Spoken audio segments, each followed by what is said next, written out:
Hey, good morning. It's Travels with Dottie, and it is the 6th of June, 2025, and I'm a day or so away from leaving my new home base here for Eagle Nest for the summer. And I thought I'd do a video on now that I have a stable home base, meaning a place where I can store things and I can come back anytime I want, and how I feel about that. And the first thing to talk about is how is this different from where I was at Preferred RV Resort, a place I love in Pahrump, Nevada. Now, Preferred RV Resort was a member-owned RV park where you buy into the membership, and the members actually own the property, the business, the real estate, everything. And it's a fractional ownership, 1/2,000 something is the fractional ownership. So it's very small, but you are an owner, and you actually get a deed from the county in the mail. So I own it. However, I don't own a spot in the RV park. A site is not mine. So it is that I have the right to come there and rent a site by the month or by the day or whatever I want, anytime I want. But every time I come, all right, I have to take a spot that's available. So not having a permanent spot, there's no little shed or anything or storage. I can't store anything. Also, I can only stay 9 months out of the year. Now, I think they make exceptions to that, but it's not guaranteed. Why are you barking? Dottie's barking at George. So it's not guaranteed. So it isn't like I have a place I can go and I can park, and if I have a medical problem or I have to get another surgery, like I said, they make exceptions. But the big thing is I wanted a place that I could park anytime I wanted. It's the same place every time, and I can offload it was literally hundreds of pounds of things that I didn't want to part with because I will need occasionally. I wanted a place to store those things, and that's what I found here. Now, there are lots of ways to find these kinds of places. I've seen ads in this area for people saying, hey, I have an RV spot on my property for rent. I just saw one in Artesia on Facebook. It was $300 a month. And obviously you're going to have to pay electricity on top of that. But if you're going to say, I want this full time, $300 a month, even when I'm gone, you're not going to be using electricity. So you're not going to have that cost. So you'll have a fixed address. You'll have a place where hopefully it would be unusual if they didn't allow you to put up a little storage shed, or even a little house like this one. You just never know. And there are lots of places throughout the country to do that. It takes a little bit of hunting. The RV parks that sell you a space tend to be pretty darn expensive. There are affordable ones. You have to do your own research. A lot of people come and ask me, where did you get your place? How much you stay? I'm not going to reveal any of that stuff. I'm not going to reveal where I am. I'm not going to talk about the terms of which here. All I can tell you is I'm very happy here to have a little house next to a place where I can hook up my RV, feet away, and I can spend all kinds of time with my dog and my cat in this. To me, it's spacious, and it's a lot less than it looks like on camera. Trust me. I think it's 20 by 12. I think it's 20 by, maybe 20 by 10. Anyway, when I went to lease it, I measured the dimensions, and it turns out it's exact dimensions of the average living room space in this country. So it's the size of a living room. And and there's attached to it, which you don't see, is a little storage shed. So I have like bins and stuff and my generator and just spare parts and things like that. It's an attached on the other side of that wall, and it's relieved hundreds of pounds out of my RV. So I'm going to be really anxious to see, anxious or isn't the right word. I'll be looking forward to seeing if my gas mileage has improved. And it's going to be tough to tell because I'm going from about 3,000 to 8,000 in elevation over a day. And the gas mileage is going to be more driven by that increase in elevation than anything else. So it may be a while before I figure out how well I'm doing on the gas mileage. So I have a permanent address. I have a permanent place to live. There's always that fear when you're a nomad and you don't really have a true fixed address, a physical address. You're using a mail service, or you're using escapees, or you're doing like a part-time thing, and there's always the threat that the state, the county, your insurance company, your bank is going to say that's not a real address, and you run into problems. So it's a big, that hasn't happened to me, and I'm not saying it's going to happen to you. I'm not saying it's a real threat. I'm saying personally it's a relief to me to not have that worry in the back of my head, because I heard anecdotal stories. Let me make it clear, I haven't heard direct stories from people I know, but I've heard indirect stories where people have had suddenly their bank says you can't have the bank account anymore, and the insurance company says I'm not going to cover your car because you're not in, you don't have a designated place for your car. All kinds of horror stories like that, but I don't know how many of them are true. So take that with a grain of salt. It's more an emotion. A lot of it's an emotional thing for me, knowing that I have a physical address now. Now, many people said, does that mean you're not going to be a nomad anymore? Of course not. I'm not going to be here any more than I was in Pahrump. And if you recall, if you've been with me for a while, there'll be a couple of months in the spring and a couple of months in the fall, what I call the shoulder seasons, between Eagle Nest and Quartzsite, where I'm going to be in my home base like I was in Pahrump. Did you hear that meow? What's up, kitty? What's up, George? So, it is going to be interesting to go starting Sunday night when I pull into my spot in Eagle Nest to be in that small, tiny trailer and not have this space. So I will definitely keep you updated on how I feel about that, because I've gotten really used to this. But like anything, here's what I anticipate. That it'll be I'll miss it the first couple of days, and then I'll get back into the groove and be so excited about being in Eagle Nest, I won't care. And by the time middle of September rolls around and I come back here, I'll have been missing this place so much, it'll be all new again and I'll get all excited. Now, that is one of the core things about nomad life that I love so much. If you recall, and new people, you won't, but if you stick with me, you'll get this.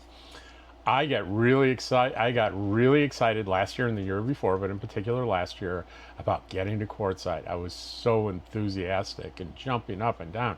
I couldn't wait to get to Quartzsite. And I was ecstatic. By the time I left Quartzsite, I was ready to go. I was ready to move on. I'd been there. I was there November, December, January, February, March, and I think I left in the middle of April. So 5.5 months. That's the longest I've ever been there. And I was there the extra time because what I ended up doing is I needed a hip replacement, so I got it done down in Yuma on an outpatient visit. Would you believe it's an outpatient procedure now? You can get it in the hospital. I had that choice with another doctor, but this doctor did it in an outpatient surgery center. An hour after the surgery was over, my friend Barb was driving me home to my little trailer in the desert outside of Quartzsite, and I recovered there. But that's why I spent so long there. And so I got here, and I've been enthusiastic and excited about this place. And now I've only been here since the middle of April, so that's May, June, so not even 2 months. So this hasn't had any time to get old yet.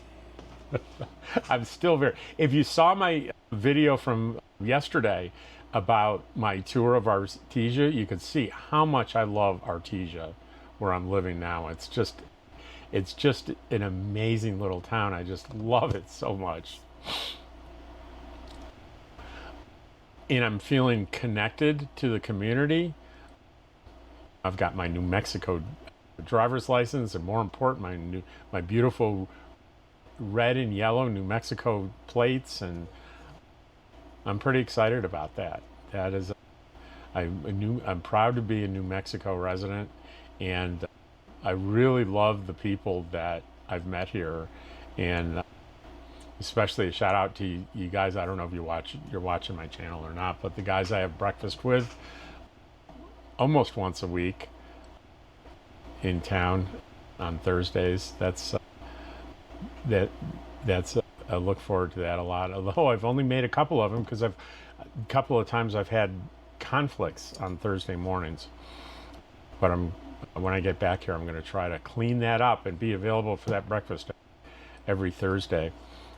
So I've made new friends, and it's wonderful to really feel part of a place and really feel like I have that beautiful combination of being a nomad yet having a home I know I can go to. And Artesia isn't really near a big city. There's Albuquerque, there's Odessa. For the best medical care would be Odessa, and it's a little under 3-hour drive away. What if I need another procedure or something? I can pack up the trailer and I can find an RV park in Odessa and stay there and get my medical stuff done if it's going to take more than a day, and I'll be okay.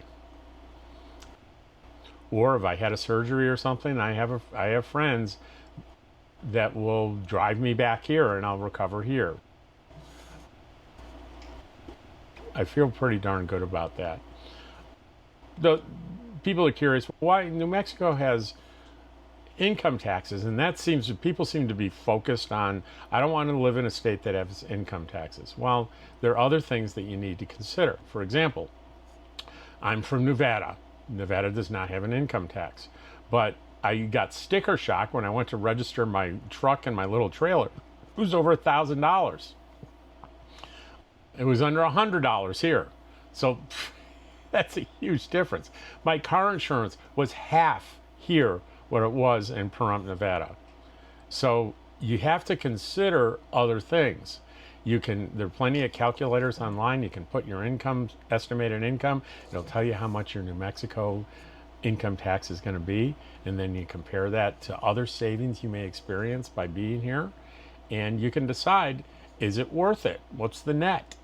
What's the bottom line? And if there's a net cost, do I want to live? Let's say it cost me, when I plus and minus everything, an extra $1,000 a year to live in New Mexico. Is it worth it for me to live in New Mexico for $1,000 a year? If the answer is yes, then it's an easy answer. If the answer is no, I go somewhere else. It's easy. But consider other costs and consider how much enjoyment you get out of deciding where you're going to live. Don't let the money in itself drive your decision unless it has to. And what do I mean by that? If I go into the grocery store with $4 and eggs are $5, guess what? I'm not eating eggs. But if I have $10, is it worth it for me to spend $6 out of the $10 for eggs? Do I love eggs enough? Yeah, I do. I love eggs. I can eat eggs 3 times a day. So, yep, I'm going to make the sacrifice. And I don't think eggs are $6 anymore, are they? I haven't been paying attention. Shame on me for not paying attention to the price of eggs. I just remember at the peak, I think I paid $10 for a dozen eggs, or very close to it in Quartzsite last winter. But I was happy to. It's still less than $1 an egg, and I love eggs, and eggs can be good for you. Maybe too many not good for you, but that's even water. Too much water will drown you. Okay, anything else I can think of about how I feel about this? Oh, it's funny.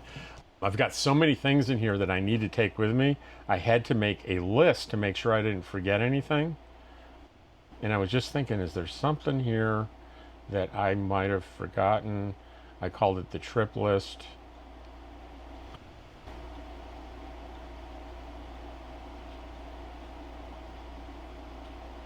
I think I got everything. I was thinking there was something that wasn't on the list when I walked in today, and I forgot what that was. But anyway, this is the size of the list.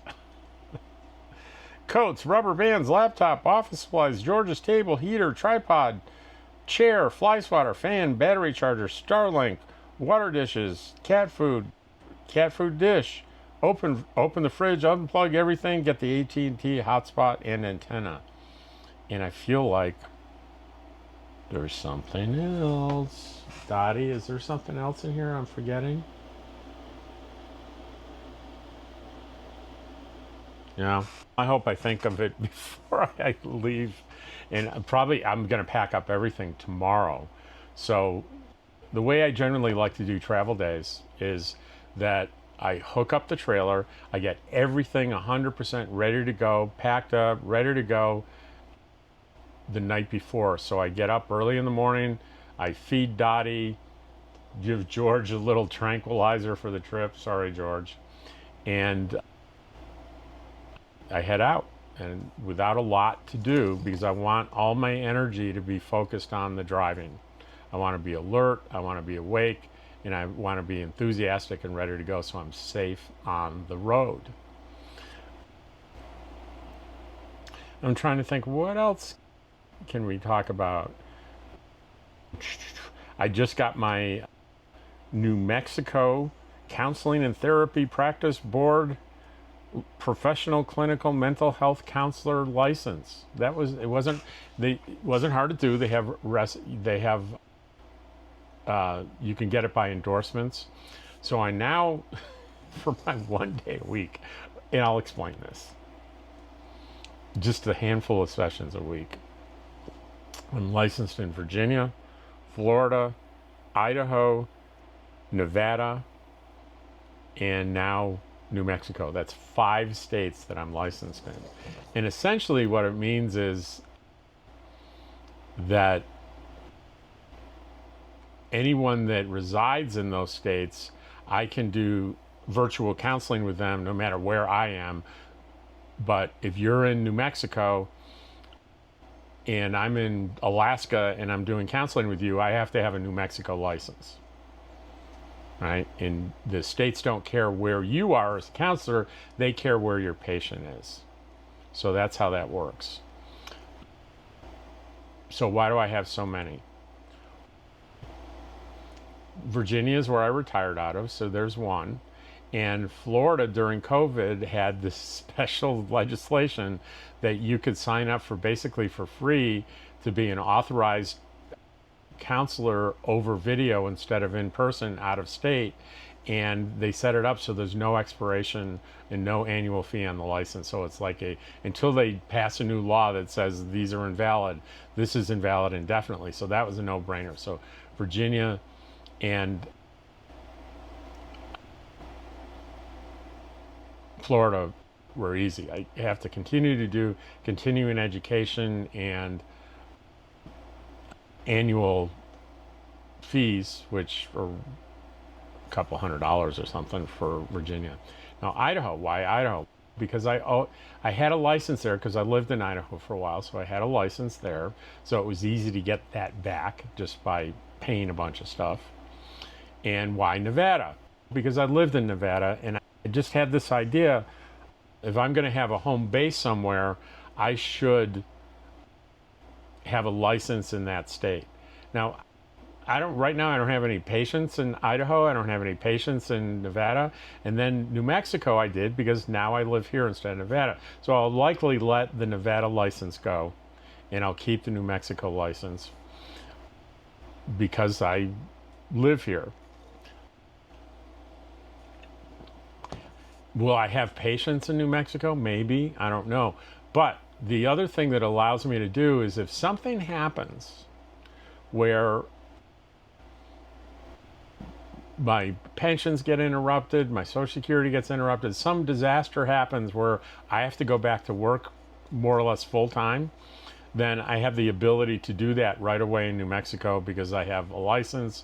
I can do in-person things. I can work for government agencies. It's just, it's peace of mind for me. And there could be, in the future, the states could say, you can do counseling for my person in Virginia, but you also have to be licensed wherever you are. Now, that's not a rule now, but it could be a rule in the future, and I've heard rumors about maybe that happening, but I would be covered in that case. And that would mean, if that happened, I'd have to get because I'm in Quartzsite in the winter, I'd have to get an Arizona license, and I may very well do that. I'm going to look at the cost of that. So that would mean everywhere I travel and everywhere I potentially have clients, I have a license. That's how that works, but it's a lot of it's a lot for not. I say I work 1 day a week. It's not the whole day. It's like a half a day a week. A very small handful of clients that I have, most of which I have had for years. Yeah, you can have counseling clients for years. They have good insurance. They have usually an anxiety disorder that is sort of perpetual, sometimes depression, sometimes both, and they find it really beneficial to have the constant and consistent counseling sessions. So it's a value to them, and it's a value to me. I really cherish my long-term clients. So that is pretty much everything for today on why would you want a home base. I hope I've answered that adequately. As a nomad, it's a good thing. I feel really good about what I've done. And do you pay for me? Do I have to pay for when I'm not here? Pretty much, yeah, I do. I don't have to pay electricity when I'm not here, but otherwise I have to pay. But it's worth it to me. It gives me the peace of mind. It gives me a community to really feel part of, and someplace I can always go to if I want to escape, have my big living room. Anyway, thanks for listening. And I'll see you on the next one tomorrow. Thank you.